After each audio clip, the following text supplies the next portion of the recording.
On va parler d'environnement. Compter le nombre de poissons dans un lac ou de lichens sur les arbres d'une forêt, ça n'est pas un passe-temps, c'est une méthode scientifique pour contrôler donc la qualité de notre environnement. On appelle ça la biosurveillance.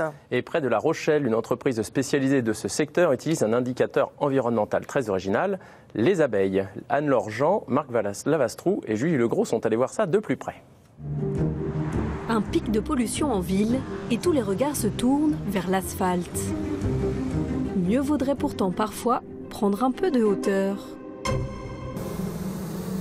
Sur les toits de Paris, comme ici à Notre-Dame, des colonies d'abeilles œuvrent à bas bruit pour le bien de notre environnement.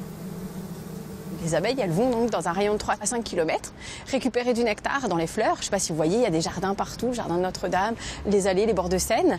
Vous avez pas mal d'arbres et donc c'est là où les abeilles vont chercher du nectar et du pollen. L'objectif principal, bien sûr, c'est le miel. Mais les abeilles ont une autre mission, la biosurveillance. Ces insectes ailés sont en effet de très bons indicateurs de pollution, de vraies sentinelles.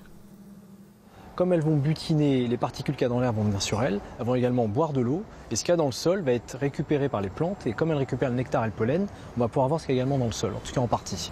Donc elles vont donner une information générale sur la qualité de l'environnement. Pour savoir si elles ont accumulé ou non des polluants, la première étape, c'est le prélèvement.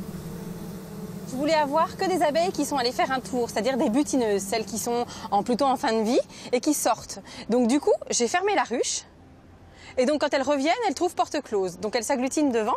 Et du coup, là, moi je peux, sans problème avec mon sac, en avoir quelques-unes. Reste à l'intérieur.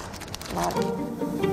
Des outils très précis ont déjà fait leurs preuves pour mesurer la qualité de l'air et des sols. Alors pourquoi se fier à un organisme vivant, mouvant, plutôt qu'à une machine?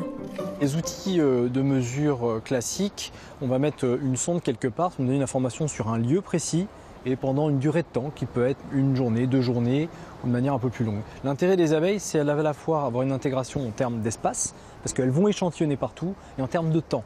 Parce qu'on prélève des vieilles abeilles qui sont bientôt en train de mourir.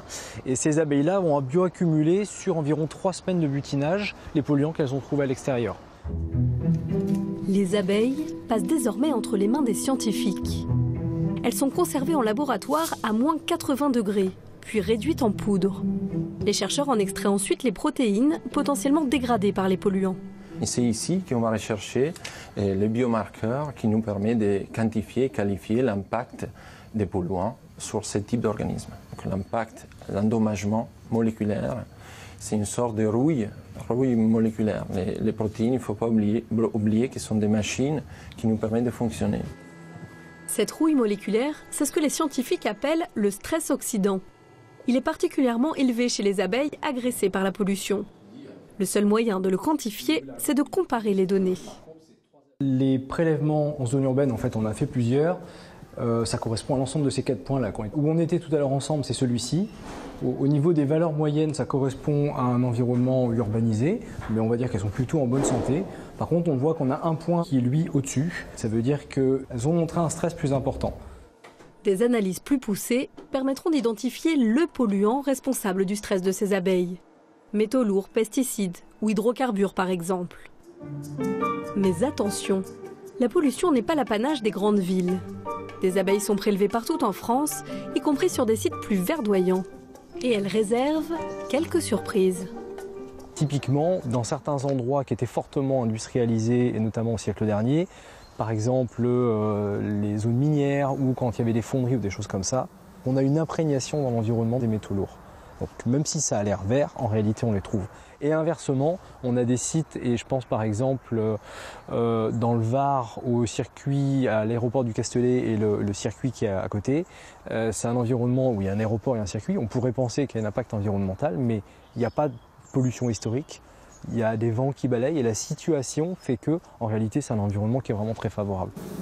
Difficile donc de préjuger de l'état de santé des abeilles. Seul enseignement à tirer, avec la biosurveillance, elle nous donne une raison de plus de les protéger.